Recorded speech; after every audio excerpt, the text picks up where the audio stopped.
It's your boy AncientAlbatross here again with the Cypher Unlimited crew -1, unfortunately, but we have the fabulous AD or AlpahDean with us here tonight. And Dean, what are we doing tonight? Well, it's another walkthrough night, guys, and that's what we're going to do. We're going to talk Predation tonight.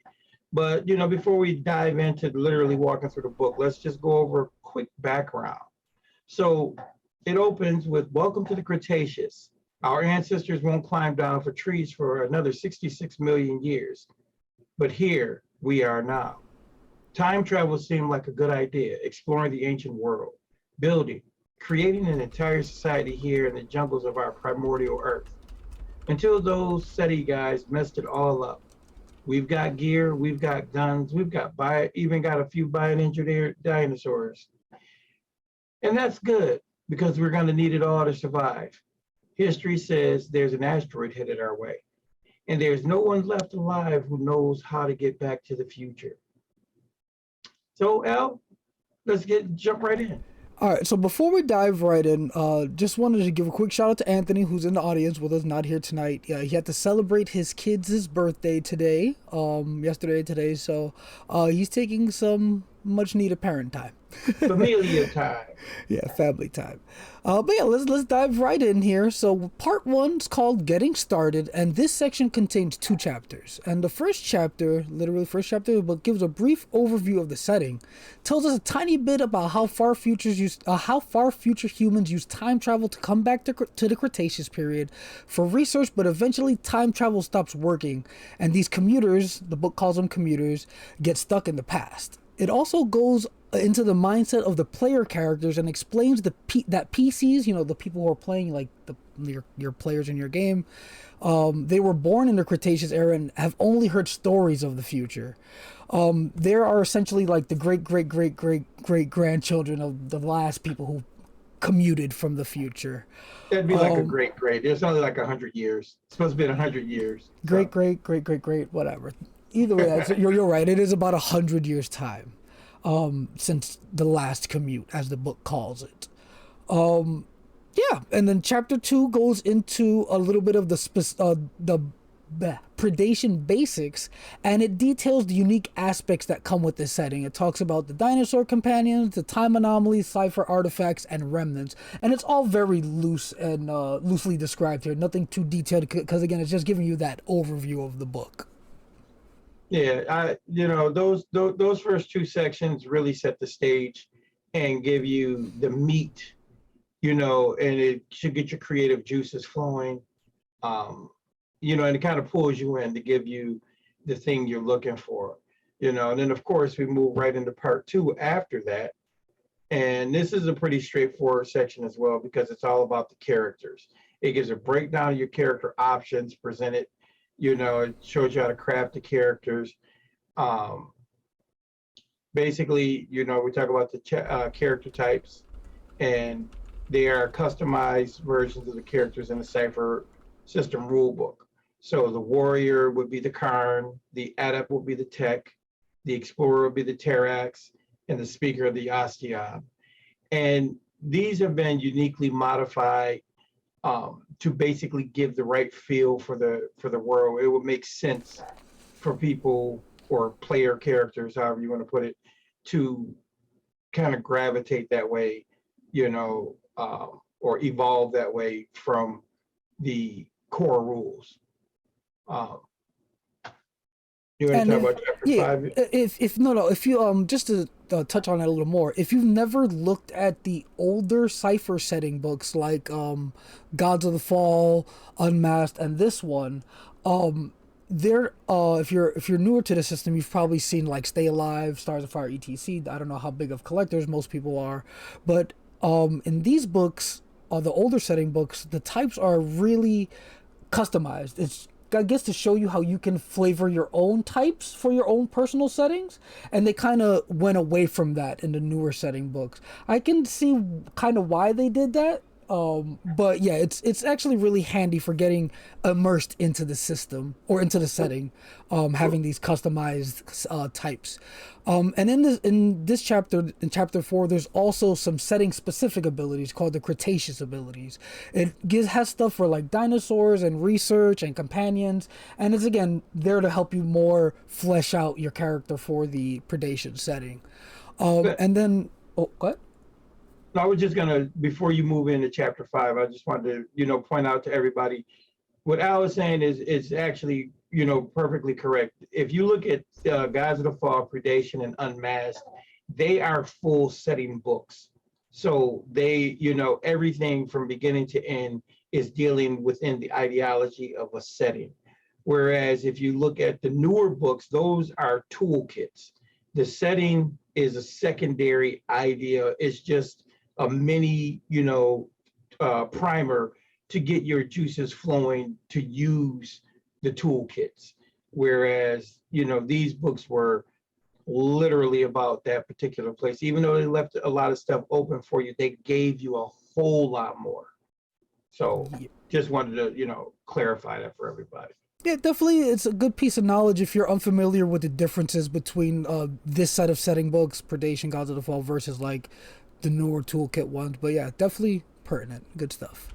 But yeah, in chapter 5, again, this is more for building out your character. So it has the character descriptor and foci. And this chapter presents the players with all the usual options for, this step in character creation. Since you need the Cypher core book to play Predation, this isn't its own standalone product. A lot of the stuff in this section points you to the Cypher core book. Like, hey, a lot of the stuff is here. Go find the information there. However, there are some new descriptors and foci in this one. So the 5 new descriptors within Predation are daring, empirical, savage, slick, and volcanic. And then the new foci are plays God, predates, self-evolves, and walks with dinosaurs.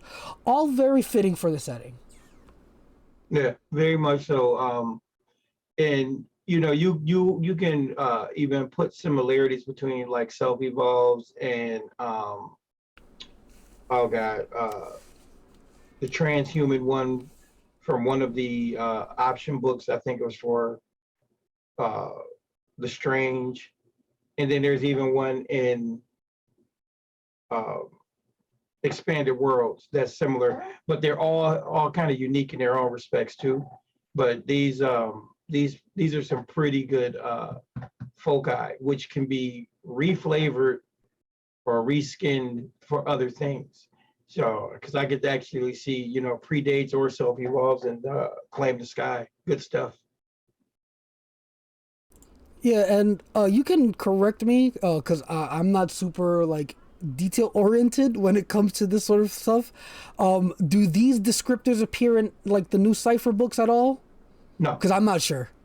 No, they're not. No. These any of the foci that are setting specific are not in the Cypher system rulebook. They're the only place you're going to find them is within those books. Yeah, Gonza says a Predation's a great setting. I'm surprised we don't have a Netflix series. Like seriously, pitch it to Netflix. Let's get your dying user base back. Bring some dinosaur high tech. People will love it. Well, we actually had a TV show that only lasted one season called Terra Firma, and that was the whole point. It was great. It had great potential. The first season was awesome. It ended on a great cliffhanger, and the network canceled it. Real quick before we move on to chapter 6, this is actually a good question to just ask here. I know we normally do the questions at the end from the audience, but Atlas asks, do you guys have any thoughts on what foci from the new Cypher core book that weren't in the original would also work well in Predation? I know, for example, Carries a Quiver is no longer in the core book. I think a lot of the foci work in Predation due to the nature of the setting, because it's high tech and it's prehistoric. So you could be like a barbarian caveman or something, or you could be a techie still. Like you might be learning about tech as you go because again you're the great grandchild or whatever. But a lot of the foci in the core book can be reflavored as tech. So honestly, aside from things like grows to towering heights and anything more, a little more fantastical, I think a lot of the foci fit within Predation, quite honestly. Oh yeah, absolutely. Because I mean, you could just think about works to back alleys could easily be reskinned into, forages in dark places, or something like that, where you literally are, a person who, kind of does the what do you call it, the thief aspect, the lovable thief, the lovable rogue type character. Also, Expanded Worlds has a few that would really work, like Scavenges and Walks to Wasteland and stuff like that. So um, those two books are invaluable. The CSR and Expanded Worlds when it comes to adding anything to the Predation. Predation is awesome, and that's the only reason. That's the other thing you got to remember. There's only 4 foci and what was it, five descriptors. Yep. So you literally have they're literally pushing you to look into your CSR, because there's again a ton of things that could work within that realm, and you can even reflavor some of the stuff that it's nanotechnology. I mean, growing a tower in heights, you maybe not necessarily have to grow to a giant size, but like especially, a twist on the self evolves. You could literally have your character, do some genetic engineering on themselves, and they have a Jekyll Hyde thing going on, or an Incredible Hulk thing going on, things like that. It's just literally breaking the paradigm in your brain. You gotta, that's my word, I say it all the time, but the paradigm has to shift when you open yourself up to possibilities. You can literally come up with anything you want, and basically have it make it work. And if you ever just want to hop online one day, me and Al both love this setting. Well, all three of us love this setting. And you can just hit us up, and we'll definitely talk to you and help you break down stuff if you're looking at it. Yes, the gene splicing. Remember, another thing that we failed to mention, I don't know if it's going to come up later, but ciphers in Predation are all encoded into your DNA. So they're not manifest ciphers. They're not necessarily subtle ciphers, but they are subtle ciphers because you encode them into your DNA. So like you pick up something and it'll actually write itself, and now you have this cipher. And that is an interesting way of also enforcing cipher limits, explaining why they're there in this particular setting. Yep. So, but yeah, thank you for the question. It's an excellent one. Yeah, it's just you can do what you will. It's an awesome set. It's why I love it so much. You can play, like, some of the settings are a little bit restrictive of what you can do based on the setting, but I feel like Predation's one of the more open ones as far as what you can do within it. absolutely. But let's go ahead and move on to next chapter. Do you want? All right, let me talk about this one. This is my favorite. Yeah, go for it. Chapter 6 here is the beloved companion chapter. So this chapter is one of the main reasons a lot of people like Predation. I mean, I can't speak for everyone, but I know it's one of the main reasons I really, really love Predation. But this chapter breaks down how the companion mechanic works. Each player character has their own dinosaur companion, but the dinosaur companion has its own character sheet, and it's played by another player at the table. It shows us how to create the dinosaur companions by providing us with types, descriptors, abilities, and whatnot for the dinos. Basically, the dinos are broken down into categories, and each category of dino has their own starting HP, damage, armor, skill trainings, and list of abilities. The companion descriptors provide a benefit to the dinosaur's PC, or both. Sometimes it's a little bit of both. The descriptors are also there for a fallback for the PC or player who's playing that character. So when the player who owns that dinosaur in the game tells that dinosaur to do something, there's a chance for failure, which I love. And when there's that failure for the command, the dinosaur has to or the player playing the dinosaur has to figure out how to role play that dinosaur. So, they'll have descriptors like shy or curious or something. So they need to play that up as the dinosaur when the PC fails to give a command, and I just love that so much. Yeah, Yeah, we had a lot of fun with that. yeah. Had a There's just lot of fun. so much fun to be had within the game. There's so much gameplay utilization, like mechanically and roleplay wise. It's such a fun addition to now put yourself in the shoes of a dinosaur. So we have to pretend to be like a little T-Rex or like a little, what was it? What was Anthony's? A little lemur.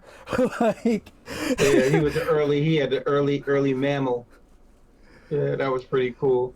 Yeah, oh remember I had the 10-foot tall pygmy T-Rex named Biggie Smalls. yeah. See, this is why Predation is awesome. And on top of that, if you're a fan of taking mechanics and doing your own thing, this is awesome for running companions in like a supers thing. It could be like a clumsy like sidekick who doesn't he's nervous, he's new, so he doesn't listen all the time. Or it could be there's so many different settings that can utilize this companion mechanic. It's just awesome. It's so good. um, did you want to go into the next one, or have any more to say about the companion? I was just gonna say, like I said, the companion rules are actually pretty cool, and depending on your table, you guys can come up with your own kind of rules. But one of the things that we kind of did at our table was, since the companions couldn't talk, they didn't have a language to speak to their owner. We literally were describing and pretending to be the animal, the companion, which was great, because it wasn't Anthony. I can't remember who it was, but whoever had the Velociraptor, the Dakota Raptor, that kept marking his territory. Remember? He just, so it was like fun. It was just, how you want to handle your table. But these are also aspects that I think get glazed over when it comes to Cypher in its versatility and its modularity. These are ways for you to, embrace the idea of the narrative versus worrying about, statistical information. So, that was my 2 cents. And we'll move on into chapter 7.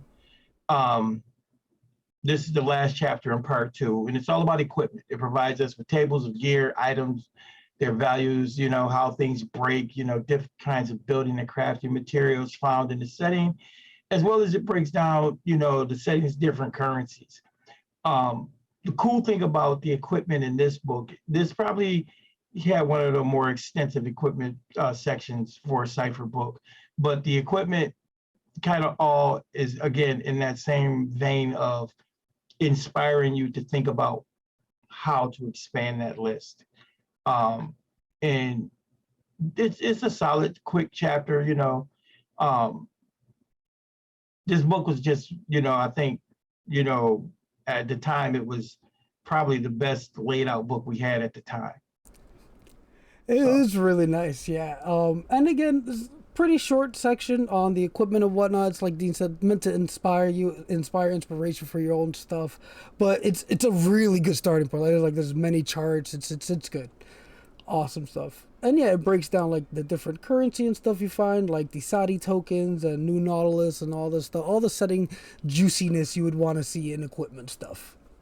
mhm. Yeah. Part 3. Yeah, so part 3 is where the setting begins. Grevakc, if I'm not mistaken. I think you corrected us. I think everyone was saying Grevakc, or me and Anthony were saying Grevakc. And you said it's Grevakc. Is that how it's pronounced? Yes, it's Grevakc. Oh, it's so bad. But yeah, this part breaks down the setting into 4 chapters. And in chapter 8, it's Welcome to Grevakc. And in chapter 8, sorry, I'm trying to get to the page here. It gives us a distinct look into the specifics of the world. Grevakc is described as Earth, but Earth as it was 65 million years ago during the late Cretaceous period, when dinosaurs still roamed the Earth, before an approaching asteroid wiped out much of life on the planet. And this chapter is filled with things to give you a better understanding of the setting and a better understanding of the people currently living there. So your PCs and if you're the GM, you kind of have a better headspace on what's going on in Grevakc or Grevakc. And it also goes into a little bit of detail about the time anomalies and time terrors, which are kind of like leaks to the future, if that makes sense. They're leaks, they're windows, they're doorways, they're, but the whole point is the reason why they're an anomaly is because they're dropping things from the future, or other places, not necessarily allowing you to traverse through them. There is a great predation one shot that was run at the conventions, and oh my god, I can't remember the title now. I'm gonna have to look the title up for you guys while we're, when Alan starts talking, I'm gonna go look the title up. Yeah, I definitely don't know it. No, I'm gonna go look it up because I know where to find it at. But it was just a great adventure. I ran it like 4 or 5 times at Gen Con that year, and it was great because it never turns out the same. No group of adventurers do the same thing. And this one literally had them, I had one group literally, they were popping through places, and basically what I had them do was write things down, pop culture places, Harry Potter's realm, Hogwarts, and so on and so forth, on sheets of paper, and I put them in a little hat, and when they activated the machine, I had somebody pull something out, and they found themselves in, they were in the room with the sorting hat from Hogwarts, and they were like, what's going on? What is this? And then it would flip to something else. So it's a lot of different things you could do within Predation and with Grevakc because of, all the tools they give you. You really are not bound by, the setting in of itself either. Not that you are with anything in Cypher, but just sort of. Was it Cawdor Complex? Yes. Cawdor Complex. Analyst said it in the chat. Yeah, that's good stuff. But yeah, within this chapter, you get a lot of breakdown. I'm gonna just scroll through the chapters as I talk about, or the chapter as I talk about. But you get a breakdown of like the languages, telling time, groups, organizations, religions, the terrain, climate and weather. You get a nice little map of the whole world, basically. It shows the other continents and whatnot. And yeah, it gives you a nice detailed overview of Grevakc as a whole. And I guess this must be where the old gods of Appalachia come from too, since it was the 2 continents. Oh my God, it's Appalachia respectively, Laramidia and Appalachia. Dude, wait a minute. The old gods been around for 65 million years. Oh no. It started way back with these predation people. That would be a fun tie-in, quite honestly.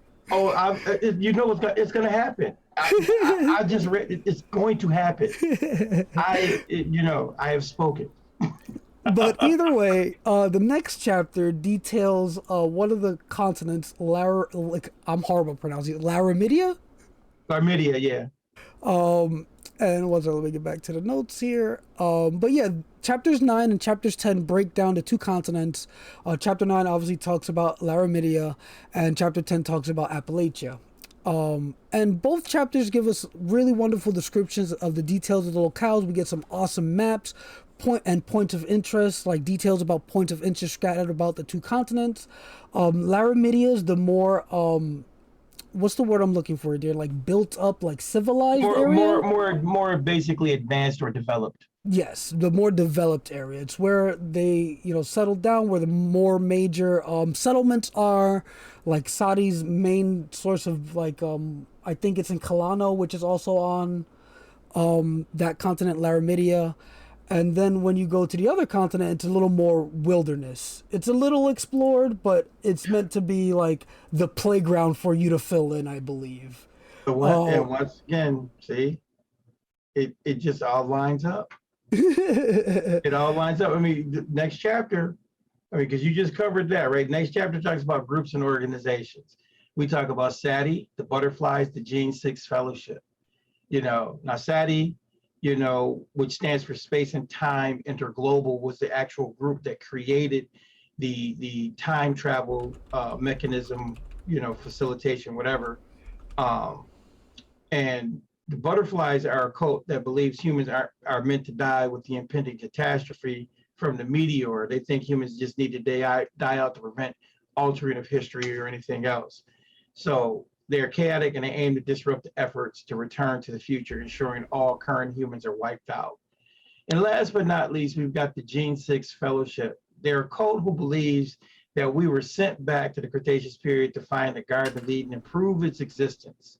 Thus, they started worshiping the old gods. And they called them forth.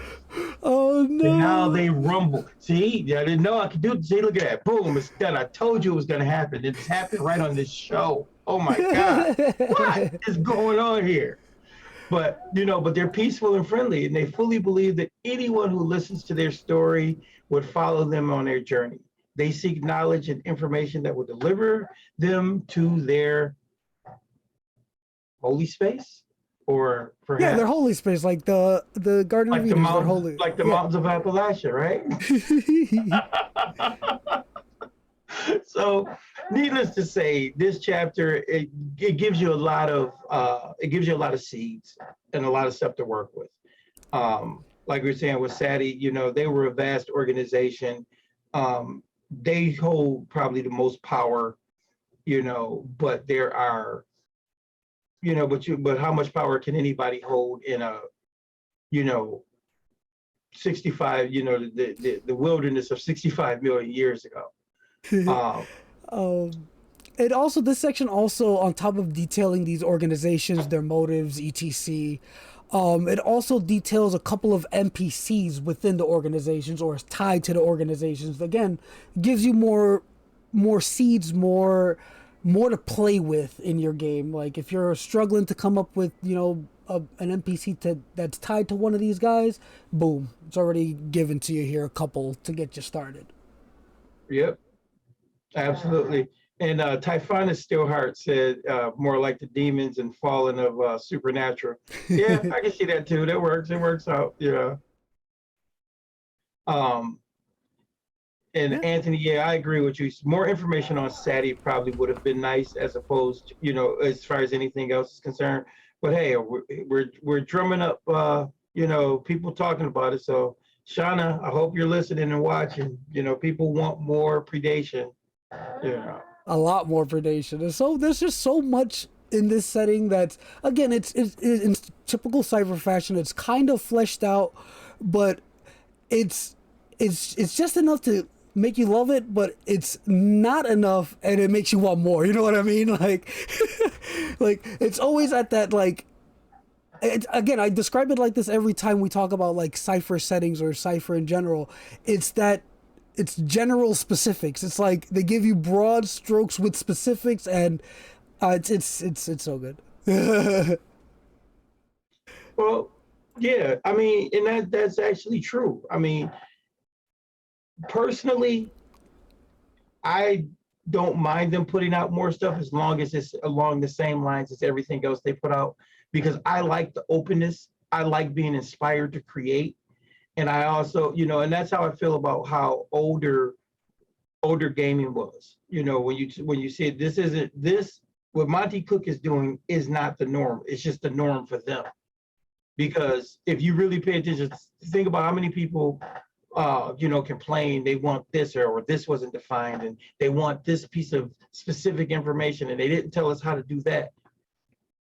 Cypher system, Monty Cook, Predation, these are all places for you to be creative. And, I'll say it again and again. I look at it as being taken, going on a trip to someplace I've been before, but going with someone else. So I get to see it through fresh eyes. I'm familiar. I know stuff, but I don't know what you know. So I think that's the beautiful part about it being open enough and modular enough that we can plug and play it as we see fit. And you still don't lose the essence of what it is you're doing, or what it is you're playing. And I was just saying, I believe that's the spice of it all. Yeah, you definitely see it a little bit in these like setting books and whatnot, but you really get a full grasp of it when you look at Numenera. Like Exactly. it's so different across all these different games, but all these as different as all these games are, there's still that shared love and connection, with the base of the world.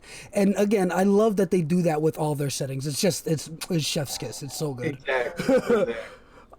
But before we keep getting sidetracked, let's move along to next chapter here, or next part, I should say. Pretty nice part for the GM is the creatures and NPCs. And it breaks down how to use creatures, NPCs in the first part. In the first chapter, it tells you about the scientific names of like dinosaurs, and kind of gives you a way to like name your things better, if that makes sense, or detail them better within that Cretaceous era, by using the characters and NPCs, or the creatures and NPCs. And then there's the list of them. There's a bunch of dinosaurs. There's a few NPCs at the end here. Basically, all the creatures listed in chapter 13 are dinosaurs, I believe, or some kind of Cretaceous era beast. I'm just scrolling through it so people can see like the images. Like there's a turtle thing. There's these raptor type things. Argor raptors, Bambi raptor. Yeah, you didn't see that before. Look at you. Yeah, I definitely didn't see that before. And I was like, Bambi Raptor, what? Yeah, it's the Bambi Raptor. And this one I can't pronounce. Carnos, such as like there's so many cool dinosaurs, and the art is very evocative. That's the main reason I'm scrolling. The creatures are so well illustrated. And yeah, especially the ones that have like little action scenes with the little characters, like here with the light. Again, I'm horrible pronouncing these. Lythronax. You get a real sense of like the scale of these beasts in comparison to like a player character. Yeah, it's just awesome. A+ art direction from, I believe, Bear, and then I can't name the specific artist for each of these pieces, but he always gets top-notch artists for these projects. Oh yeah, he absolutely does.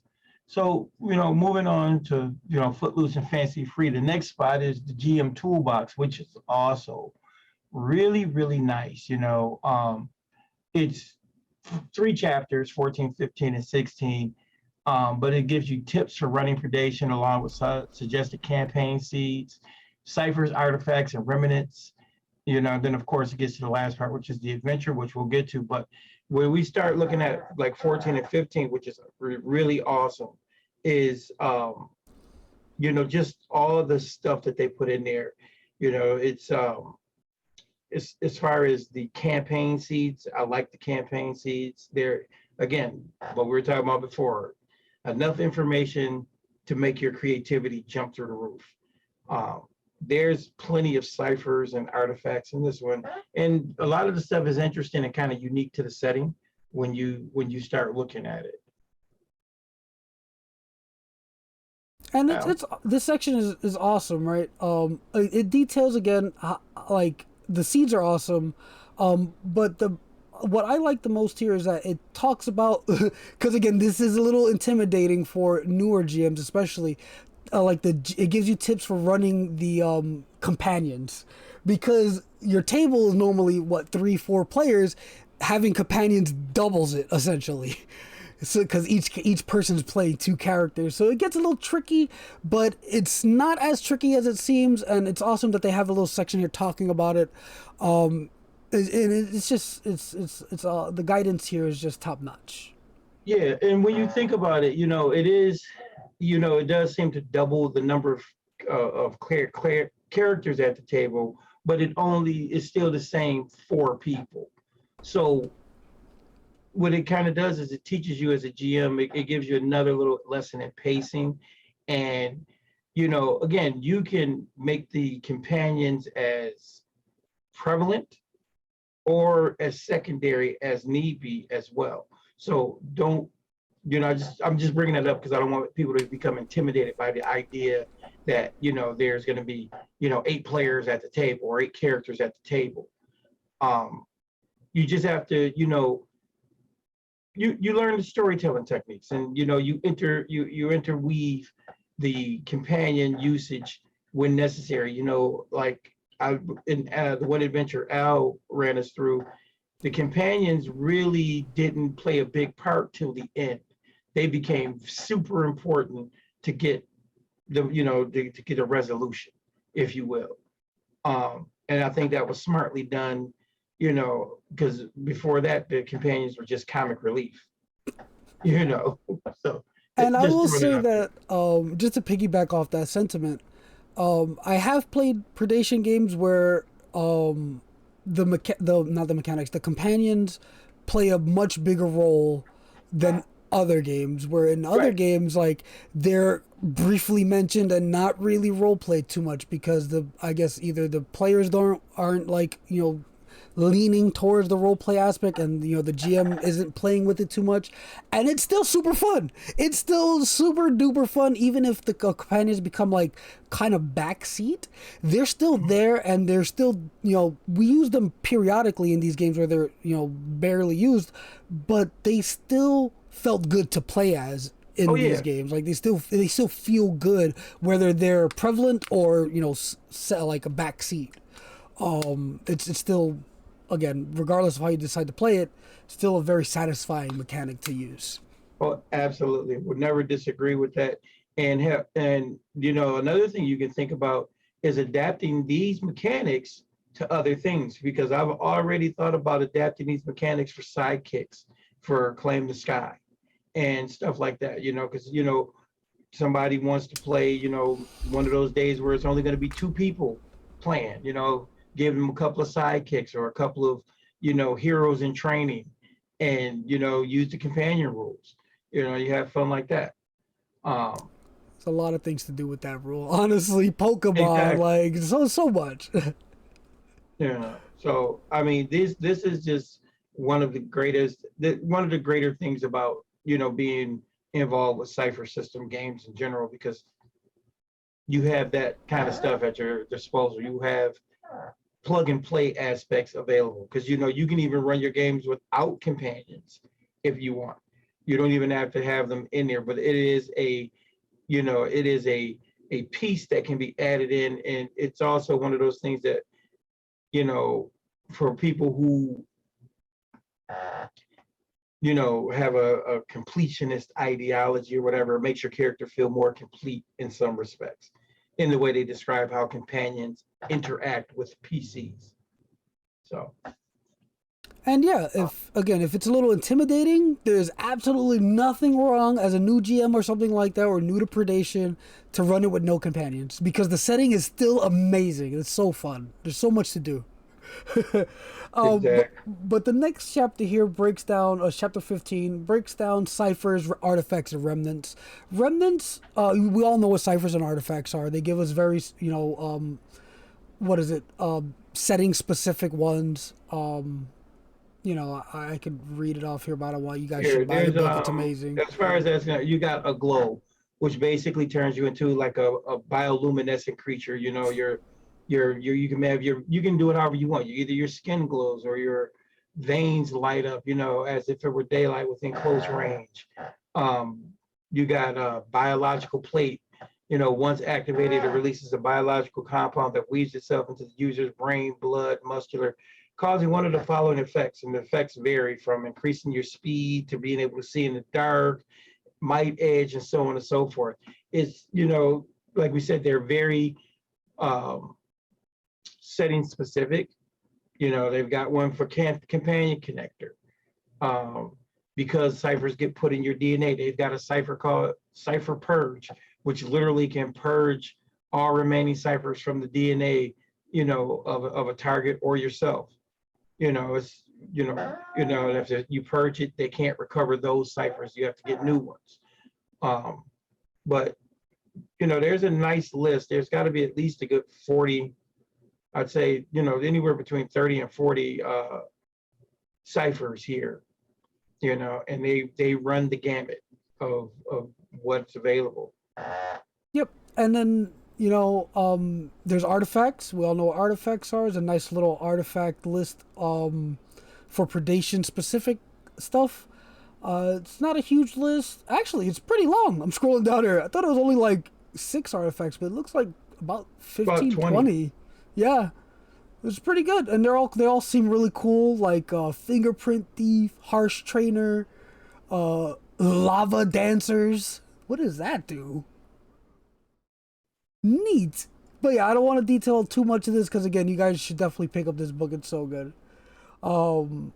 And then the last section in this chapter talks about remnants, which, if you're familiar with Numenera, it's kind of like oddities. They're little scraps that do weird things, or your character might not know anything about it.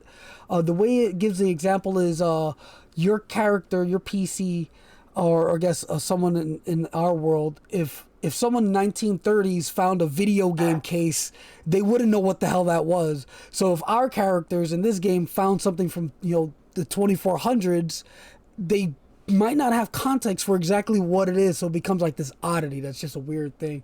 So for example, they have colored plastic gem with CC shell inside, a hand painted prosthetic eye, a small disc with a face on one side. Like, again, if you're familiar with Numenera, it has a very oddity feel to it.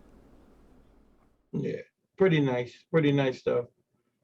And then of course, we move into chapter 16, which is an adventure. They give you a nice little adventure to set the stage.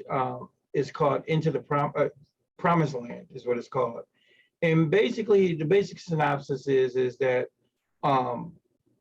there's a town called Bonehaven, and it's known for like the meat on a stick and dinosaur wrestling. And it's on the lower half of Laramidia, and it began like as a roadside, like a road stop. And because of their unique things and stuff, it grew and grew and grew. And basically, the adventure is, to, go there, and you're going there on your way to somewhere else. I'm not going to give away the meat of it, because it actually is a pretty cool adventure in of itself, and it really sets the stage for the evocative nature of Predation. All I know is for this adventure, there's dinosaur wrestling. That's all I gotta say. I have the image here, like it's that I didn't know this. Like I love Predation, and everybody knows. Again, I'm more of the side, I don't really do pre-written adventures or whatnot. But dinosaur wrestling, what? I gotta read more about this. See what happens when you read stuff, Al? Imagine reading. Imagine Al reading. That's even more wow. That's even more out there.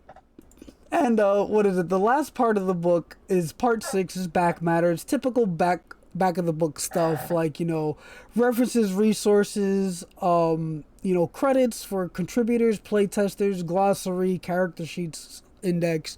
But one cool thing they have back here, which I want to mention specifically, they have questions and answers with dino scientists. This is a very small site. You can see here that's the entirety of this section, but it has cool things like, is there a scientific name for dinosaur poop?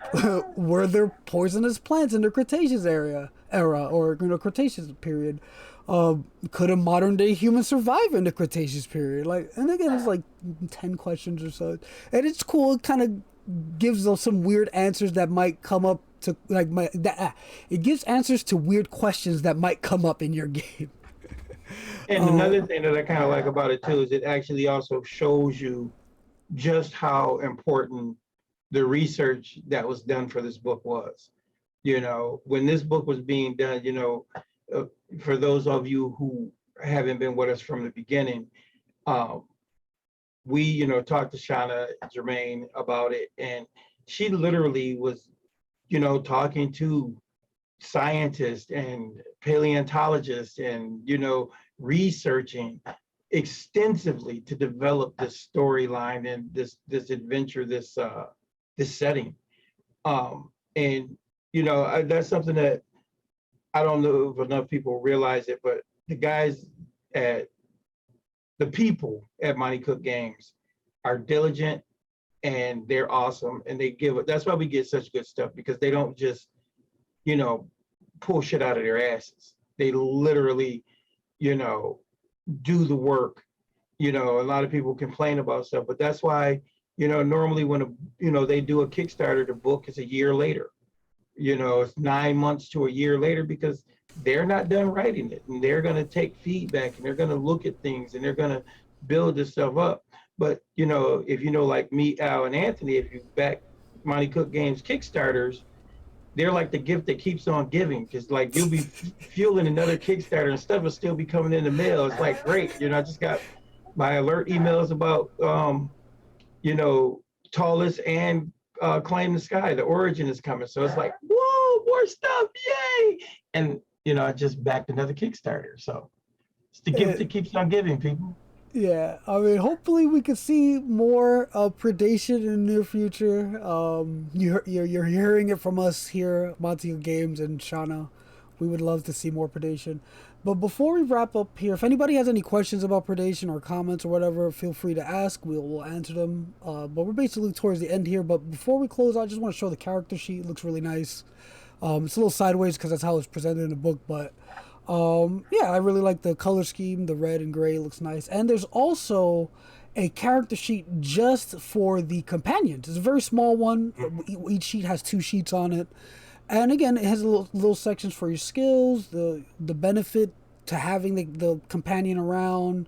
And yeah, it's awesome that they included this too. I mean, it was kind of necessary, but it's really well done. And Gonza, I'm with you. Yes, I want my Origin PDF now as well. I mean, because even though I have the text version, which was for the playtest, I want those pictures. I just can't wait to delve back into that realm. That's a great book, but that's not what we're talking about tonight. We're talking about Predation. But hey, we've talked about Predation.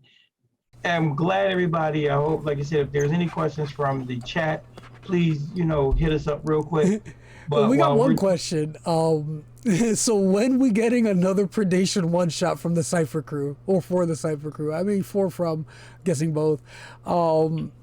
We hear it, and I definitely love Predation, and I've been in a better mood lately. If you guys watch often, I'm usually low energy, not doing much. But these days I've been cranking out some stuff, so maybe I'll put that on the agenda. Predation one shot. Predation one shot. Yeah, I could see doing something. Thoughts on giving companions foci? And I'm also throwing out there, you know, Gonza Gaming has a Predation one shot on Drive-Thru RPG. Put the title up there, Gonza, because I sure forgot the title of it, but it's actually really good. He already shared the link for it. It's Leaving the Nest. Yes, Leaving the Nest. It's excellent. Yeah, you know, so if you know, really want to get some Predation on, that's a place to start as well. Yep. And one other question: thoughts on giving companions foci to run things like Pokemon?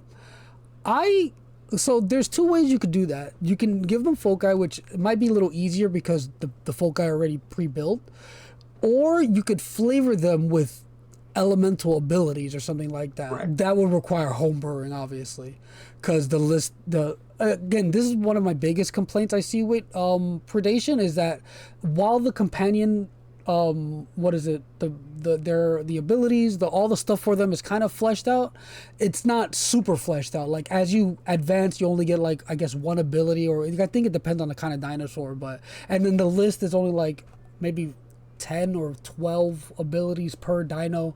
So it's almost like you're just building up a tier 1 character to eventually have all their abilities, but no real other benefit. So having a foci would be interesting. You would just have to figure out how to tie, and again, very easily you could just say the dino's tier is the same tier as the PC or something.